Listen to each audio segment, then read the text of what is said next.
Paz do Senhor Jesus, meus irmãos, tudo bem com vocês? Como é que vocês estão? Quero falar hoje sobre Lucas, capítulo 15, especificamente sobre o versículo 16. Acompanhe aqui, eu vou compartilhar com vocês algumas coisas aqui, uma imagem, né? Com alguns comentários desse versículo. Muito importante que a gente vai aprender aqui, tá bom? Então, já deixa seu like, se não é inscrito no canal, se inscreve no canal aí, compartilha esse vídeo com alguém, tá bom? Fica até o final, que é bênção para a sua vida. Eu vou compartilhar com vocês aqui Lucas capítulo 15, lembrando que o livro de Lucas, ele é a seção de achados e perdidos da Bíblia, né? Lucas capítulo 15 é o achados e perdidos na Bíblia. Estou compartilhando com vocês aqui a minha tela. Acredito que vocês estejam vendo aí. Essa aqui é Lucas capítulo 15, versículo 16. Então, falando um pouquinho aí de Lucas capítulo 15, a seção de achados e perdidos na Bíblia conta três parábolas, né, ou uma parábola em três partes, que é a da ovelha perdida, da dracma perdida e essa aqui do filho pródigo, tá? E aqui já é o ponto culminante, o ponto final da degradação do filho. Aqui é quando ele está no fundo do poço. Tá bom, e aí diz assim o versículo de número 16, ó, ali chegou a ter vontade de encher o estômago com as vagens de alfarrobeiras com as quais os porcos eram alimentados. No entanto, ninguém lhe dava absolutamente nada. Eu escolhi essa versão aqui é da King James, tá? Esse versículo ele tá, é a versão da King James. Por quê? Porque tem alguns pontos interessantes. Primeira coisa que eu quero falar é a respeito do autor, que é Lucas, que era médico. Lucas tem algumas particularidades no seu evangelho, que você vê, assim, da viés de médico que ele tinha, né? É o único que fala que Jesus colocou de volta a orelha em Malco, né? Porque eu imagino que ele estava perguntando, e aí, o que que aconteceu? Não, Pedro foi lá, cortou a orelha, tal. Mas o que aconteceu com o soldado é a orelha, porque ele ficou imaginando como médico aquela orelha sangrando, né? Então, ele foi lá e é o único que relata que alguém contou para ele, ó, Jesus foi lá e colocou aquela orelha no lugar. E aí, como médico, então ele é o único que relata isso, é o único que relata que Jesus suou sangue. E é interessante que ele usa um termo aqui no versículo 16, que é a palavra estômago, né? Que algumas traduções dizem encher a barriga, outras traduzem apenas como fartar-se, fartar-se apenas. Mas eu preferi eu pesquisei mais ou menos aí umas 22 versões da Bíblia diferentes, eu achei essa mais interessante pelo contexto, tá? Então vamos falar algumas coisas aqui a respeito de Lucas capítulo 15, né? Então, deixa eu colocar a minha câmera um pouquinho mais para o lado, gente. Um pouco eu volto para a posição que estava, tá? Deus está mexendo com a forma de pensar. Olha esse comentário que eu coloquei aqui para vocês entenderem. Lembrando que tudo que está aqui está na minha apostila que está sendo feita sobre Lucas capítulo 15. Isso aqui é uma página dela. Além de ter esse formato que você está vendo aqui na tela de vocês agora, tem ainda outros conteúdos aí que vocês podem ver. Deixa eu voltar aqui, ó. Como, por exemplo, Prisma em Frases. São frases que eu escolhi aí de escritores, de pessoas com conhecimento bíblico, selecionei algumas frases deles e coloquei aqui. E tem os estudos de comentários, como, por exemplo, aí os passos da queda e os passos do retorno do filho pródigo. Tem muito conteúdo histórico por detrás, né? Enfim, deixa eu voltar aqui no versículo 16. Isso aqui ela não terminou ainda, tá? Essa apostila ainda está no versículo 16. E a gente vai até o último versículo de Lucas, capítulo 15. Então, preste atenção agora que eu vou começar realmente a explicar alguma coisa, tá? Então, o que que eu comentei aqui? Deus está mexendo com a forma de pensar. Porque lembra que ele estava ali, o filho pródigo perdeu tudo, estava com fome, chegou no fundo do poço. Então Deus está mexendo com a forma de pensar dele. O que que era pior para ele? O porco ou a comida do porco? Quando alguém está longe de Deus, tudo desmorona. A fome, né, aparece, os trabalhos são os piores possíveis, né? A gente fica longe de tudo e de tudo, né? Então é o seguinte. pensa ali, a situação dele, já vou continuar lendo, tá? Porque os trabalhos para ele são os piores possíveis.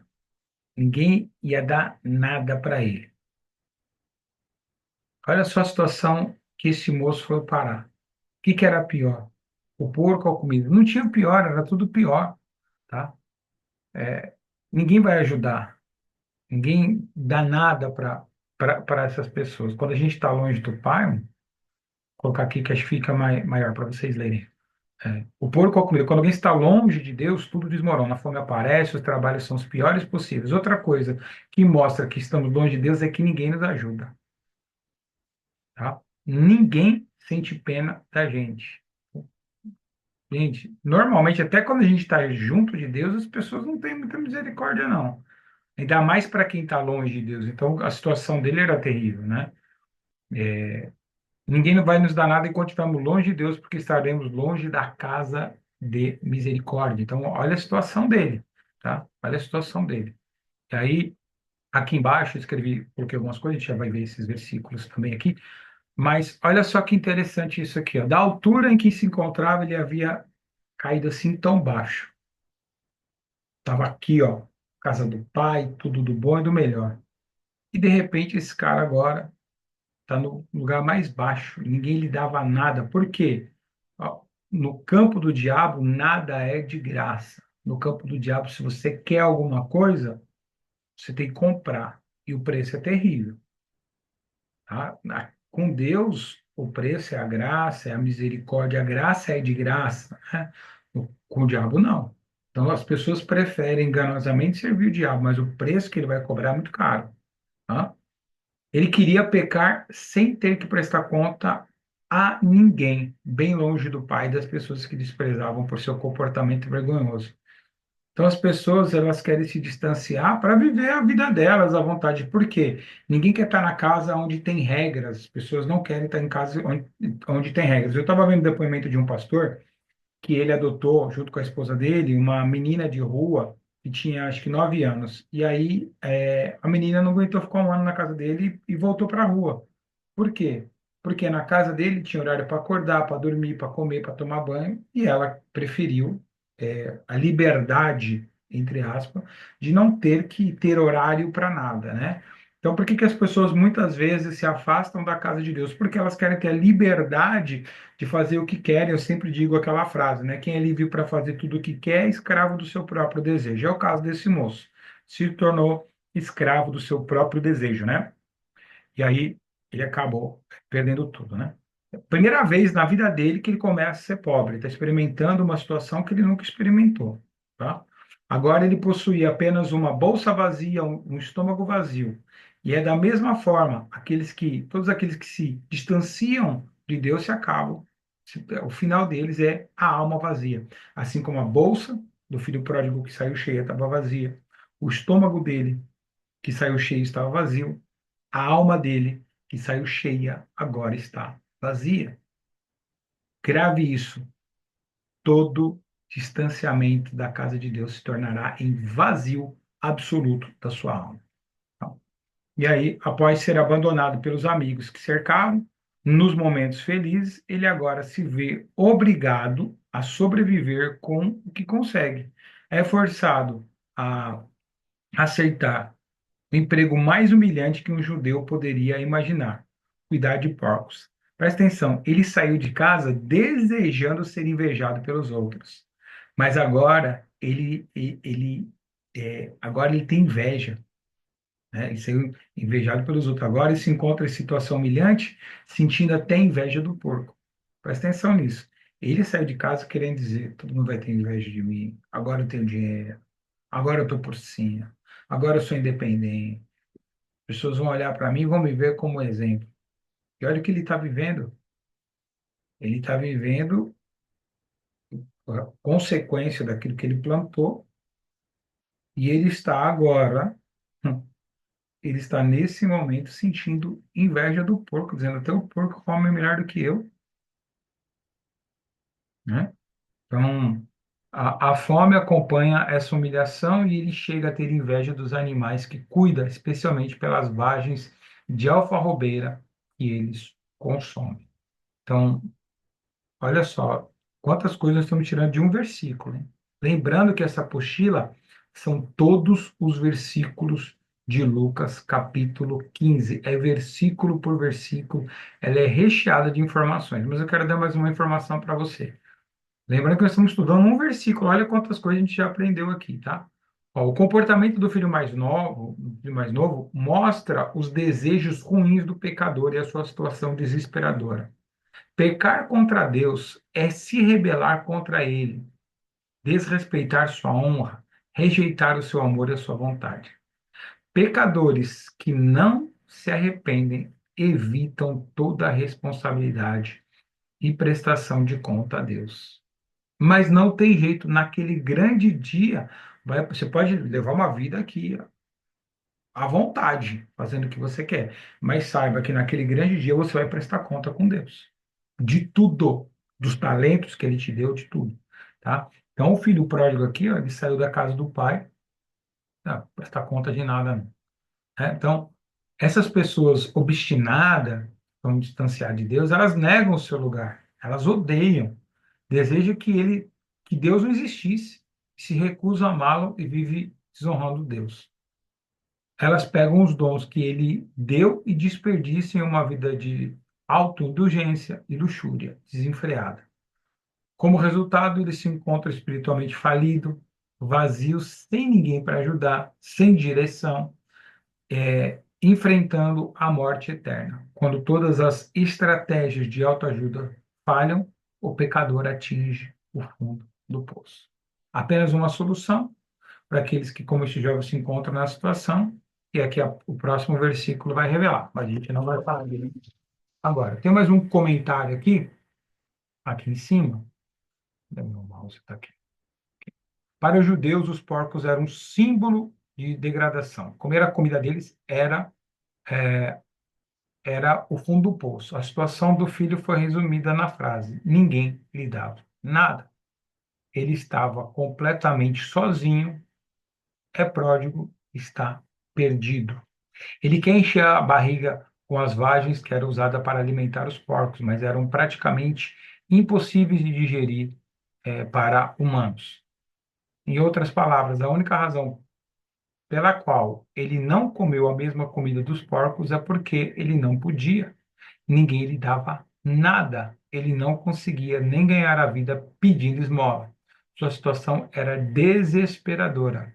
Assim, ele simboliza o pecador afastado, que está desamparado e em aflição. Olha aí que situação, né, meu Deus? Então, essa imagem que vocês viram fazer parte da minha apostila, apostila de estudo teológico sobre o filho pródigo. Que Deus tem me dado, e eu tenho tentado com toda a fidelidade colocar aquilo que Deus tem colocado no meu coração. Irmãos, de verdade, tem sido trabalhoso, tenho usado aí mais de 20 Bíblias de estudo, mais de 5 comentários bíblicos, aliás, mais de 20 comentários bíblicos, e ali selecionando as melhores partes, trazendo para uma linguagem mais simples. Essa apostila tem uma linguagem muito simples, não vai ser nada complicado de ler, como vocês viram aí, está numa linguagem mais simples possível.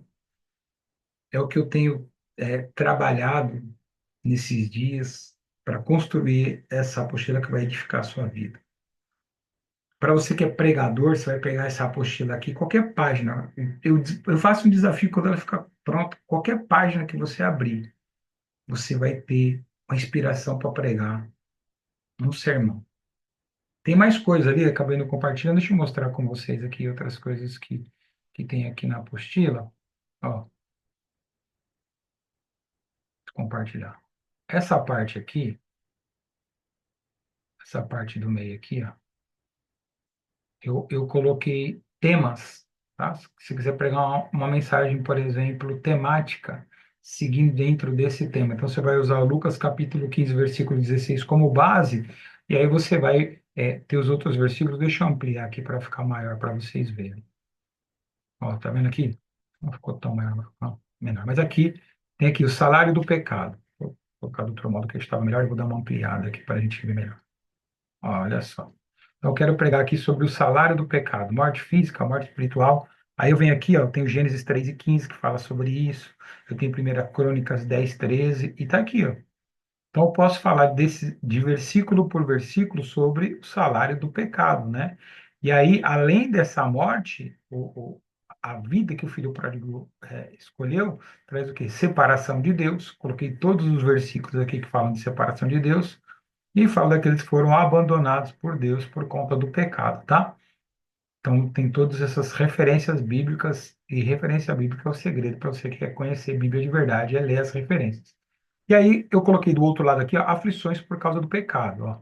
Então, tem Deuteronômio 28:67, né? Que também tem passagem paralela em Juízes 2:15, 1 Samuel 28:15, Jó 15:20, ó, todos os dias o ímpio sofre tormentos, no curto número de anos que se reservam para o opressor. Salmo 107:17. Loucos, por causa do seu caminho de rebeldia, por causa das suas iniquidades, foram afligidos. Até aproveitar aqui e corrigir ao vivo esses tracinhos aqui que eu copiei da Bíblia, ele veio com esses espacinhos aqui. Então, se você quiser falar, né, fazer uma pregação sobre de aflições por causa do pecado, eu te dou os versículos aqui na Bíblia que falam sobre isso, né? Ok, tribulação e angústia sobre toda a alma que obra o mal, primeiramente do judeu e também do grego. Então, tá aí, ó, a Bíblia mostrando, né, que o caminho do ímpio é sofrimento, é um caminho de aflição, tá? Então, nos outros versículos também tem, ó, efeitos do pecado, tá? Deterioração espiritual. Aí aqui no versículo 14 fala de pobreza espiritual, caminho dos pecadores, né? Aqui no versículo 12, né? Ó, caminho dos pecadores, prazeres mundanos. Aqui no versículo de número 11, obstinação, as referências bíblicas de obstinação, pecados da juventude, quer pregar num culto de jovem, aqui, ó, falar sobre o pecado da juventude, né? Então tem várias referências, assim, ó, bem simplesinhas também, né? Ó, alegria celeste, suas causas, né? Tá aqui, a encarnação de Cristo, a volta do pecador arrependido, exaltação do Cordeiro, tudo que fala de alegria na Bíblia tá aqui, né? São referências que você pode pregar, tá bom? Então tem aqui comunhão social, alegrias, tristezas e alegrias. Então tem em todos os versículos tem essa parte aí que tem os temas e os versículos temáticos, tá bom? Então, muito em breve eu vou estar terminando e vou estar lançando aqui para vocês e vocês vão poder adquirir essa apostila e ser edificados, tá bom? Então, deu um spoiler para vocês do que está acontecendo, que a gente está fazendo. Peço oração, não tem sido fácil, o mundo espiritual se levanta, um bombardeio de verdade, mas eu posso dizer que até aqui nos ajudou o Senhor. Então, eu conto com as orações dos amados irmãos para que eu consiga concluir essa obra e em breve vou estar aqui entregando para vocês em mão, pessoalmente, para vocês adquirirem, serem edificados, também nos meios digitais, em PDF, né? Para você poder ler no seu tablet, no seu computador. Se você precisar ela para ler no Kindle, converto ela em arquivo MOB também, mas que Deus abençoe a vida de vocês, tá bom? Deixe seu comentário aqui, deixe sua pergunta, o que você quer saber, e a gente responde também, tá bom? Sua pergunta dentro de Lucas 15, qualquer versículo, deixa aqui no comentário e a gente responde, tá bom? E se você quiser, eu tenho uma lista de transmissão no WhatsApp, onde quase todos os dias eu coloco aí meditações da palavra de Deus para gente, tá bom? Aí você também conversa comigo, eu vou te chamar e no particular você vai passar o número do seu contato para mim. Eu vou te colocar nessa lista de transmissão, tá bom? Deus abençoe a vida de vocês, um forte abraço, até o próximo vídeo aí, se Deus quiser.